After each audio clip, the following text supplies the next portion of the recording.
Hello and welcome to part 9 of my look at the Hyperkin Retron5. In this video, my final thoughts on the Retron5. Hyperkin has historically not really been my favorite company. To me, their products have always been vastly inferior to Retrobit and even Yobo Gameware. Their clones, dating all the way back to the Retron 3, have just not really compared well to Retrobit's Retro Duo line, in my opinion. The NOAX and on-a-chip technology that they used would always seem to be a downgrade from the clones that Retrobit would be producing. So when Hyperkin announced that they would be making a new console, at that point it was going to be the Retron 4, because at that time they count Game Boy Advance as like a new thing. It was going to be NES, SNES, Genesis, and Game Boy Advance. It was going to be the Retron 4. But over time, the more details was announced. It was going to be an emulation-based machine, and they were going to add a Famicom slot. It would also play Game Boy Color games, and it seemed like it was going to be a really, really unique product. And now that it finally is out, we've never seen another clone that's quite like this. This is a clone that requires physical hardware, requires the original cartridges to be plugged into the system in order to play emulation. It's kind of mind-boggling if you think about it, because when you think most emulators, you think you're going to deal with ROMs directly. And indeed, there are a lot of people who are angry at the fact that Hyperkin Retron5 does not play ROMs directly off of the SD card, which is used for firmware updates and things like that in the back. And my stance on that is, if that's what you're looking for, buy an Ouya, buy a PC, buy anything else, because we've seen tons of those kind of devices. ROM files, running them directly, the Virtual Console does the same thing. This is something that stands unique in that you can use your original cartridges, and actually that's the only option that you have. So would I recommend the Retron 5 to people? Well, I think first of all, it depends on your preference for playing retro games on a CRT retro TV, or if you want to experience your games, on a beautiful HD set, like a 50-inch TV or something like that. Because, first of all, if you prefer the CRT display, you won't be able to use that with the Retron 5. The Retron 5 only outputs 720p HDMI. It doesn't do composite, doesn't do S-video, and doesn't do RGB, none of that. It's all just HDMI. So, although you can get adapters and things, it would get messy, and you're probably just better off sticking with the original hardware if you are that kind of gamer. Now, if you are the gamer that has an HD TV and it wants to experience your retro games on the HD TV, the next question is, how dependent are you on having physical media? Are you the type of person who, feels that there's something integrally lost if you download a game, or if you're playing a ROM file directly? Do you feel like you need the cartridge? If so, the Retron 5 has the advantage over things like the Ouya. But if you aren't that kind of gamer, or if you think that, for various reasons, if you don't have enough space, for instance, or you don't have enough money to afford the games that you want, or you have a very small collection to begin with, for those kind of things, I think, or for those kind of people, I should say, I think that something like the Ouya, which is a very similar product to the Retron 5, that I've also think very fondly of. I'm very, very fond of the Ouya. I think that the Ouya has advantages over the Retron 5 for those kinds of people.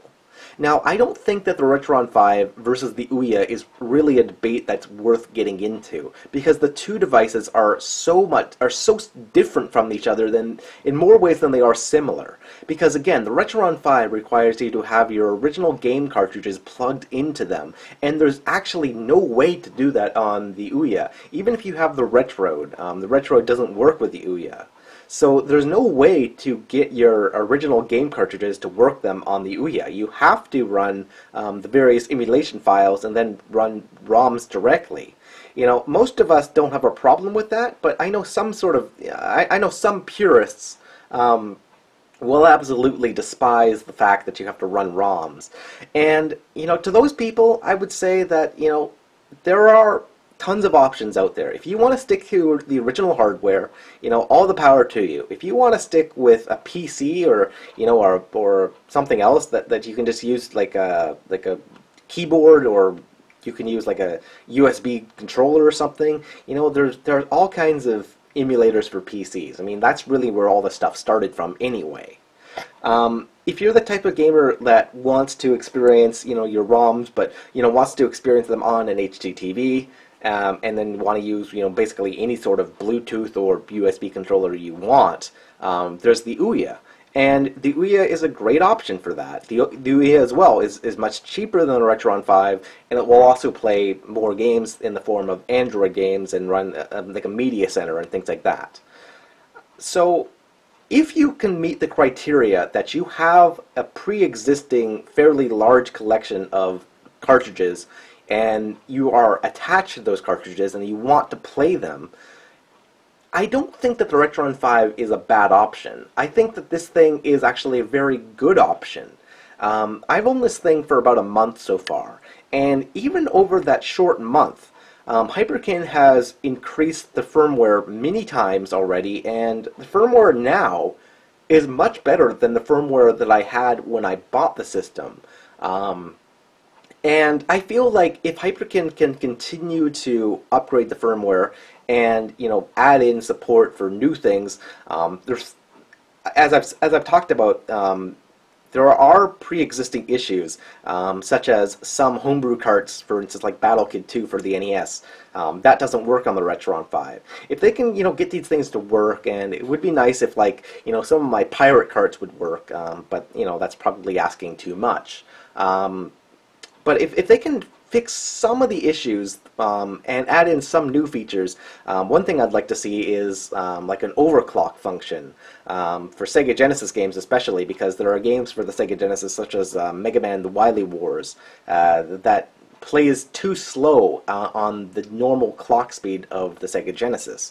If they could add in an overclock feature to adjust the clock speed to be whatever the user wants, maybe like 120% over normal, or 150%, something like that, or 200% over normal. If they could add something like that, I think that the Retron 5 would be even better than it currently is. But even as of right now, I think that the Retron 5, as of firmware 2.0 Beta 6, which is the latest firmware as of the recording of this video, is actually adequate enough to play the vast majority of games. It's not the 100% that Hyperkin, has claimed that the Retron 5 will eventually support, but it's probably it's probably higher than any sort of hardware clone, such as the Super Retro Trio by Retrobit, for instance. This will always have the advantage of being able to run HD games natively. It doesn't upscale anything. It just produces 720p HD resolution natively. So it's better than some more expensive options, such as the XRGB or something like that, which would require you to spend hundreds of dollars, and then would even then it would just be RGB video that would be upscaled to whatever, 720p or 1080p, I guess, or whatever. But those things are super expensive, and they're upscalers. This just produces them natively. So, of course, the differences here are going to be a matter of personal opinion. So what it comes down to is, what kind of gamer are you? What kind of games do you want to play? What format of games do you want to play? And what controllers do you want to use? Because again, the Retron 5, another thing that it has advantage over certain other things is that the fact that it has the original controller ports built right into the system. So if you want to play a Super Nintendo game via emulation, you don't have to get a crazy adapter or something. You can just plug in a Super Nintendo controller right into the Retron 5 and then be playing your Super Nintendo games. Or if you want to use like a Super Nintendo controller to play like Genesis games, you can do that as well. You don't have to use the Retron 5 controller, which I've said before is not bad at all. It's certainly a lot better than older Hyperkin controllers, for sure. But even if you don't like it, you don't have to use it at all. In fact, I very seldom use it. I just use a Super Nintendo controller for everything, much the same way as I use a Super Nintendo controller for everything via a USB adapter for my Ouya. But yeah, that's basically going to be my final thoughts on the Retron 5. Do I recommend it? It really depends on you. I recommend it to some people if they have the game cartridges to run it, if they don't mind the fact that it's emulation, because that is a sticking point for some people, that it's going to be it runs emulators and therefore it's impure or something. I don't understand that. It's not my personal thought, but if you're that kind of person, then no, don't get the Retron 5. Just stick to your original hardware. If you're that kind of gamer. But if you are like me and you think that you have, or if you have a large collection of games, like I do, if you have desire to play your original games on the Retron 5, because personally for me, I found that I have, gotten the urge to actually finish playing games like for the NES that I had never bothered to ever finish, like Ninja Gaiden 2, for instance. The first time I ever beat Ninja Gaiden 2 was on the Retron 5. It was a game that I just didn't have the resolve to finish without the aid of save states. It's one of those super difficult games, and I felt like the Retron 5 was finally going to help me, get through the game, and it did. But of course that's a psychological thing, because I could have probably just used the Game Genie on the original hardware, or just played it my Ouya and used save states there. But I felt like I'm putting in the game cartridge and I'm playing it and it's mine, and I own this and I'm going to beat this game. That was just kind of my thing. But if you are not like me, you'll find that the Retron 5 might not actually be something that you want.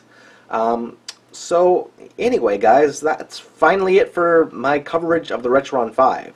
If you missed any of the previous parts, you can, again, check the video description down below to take you to any of the previous parts. And finally, let me know what your thoughts on the Retron 5 is.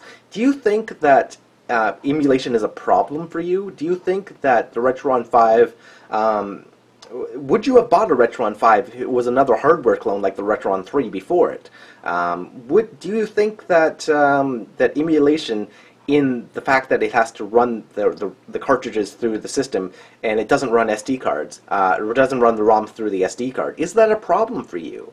I'd like to hear these sort of various opinions, because the Retron 5 is probably the most divisive console in all of retro gaming history.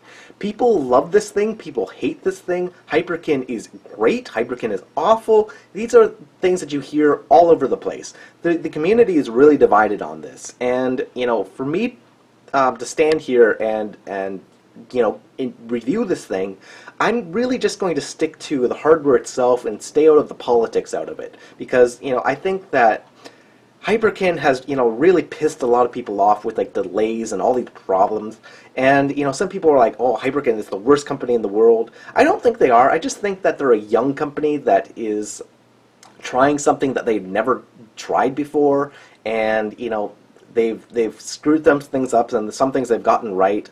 And, honestly, all that stuff aside, the only thing I care about is the hardware itself and the quality of the emulation, the quality of the games it runs. And overall, I think that as of the recording of this video, the firmware 2.0 Beta 6, the Retron 5 is still probably better than any clone that's ever happened. So until next time, guys, thanks for watching and take care.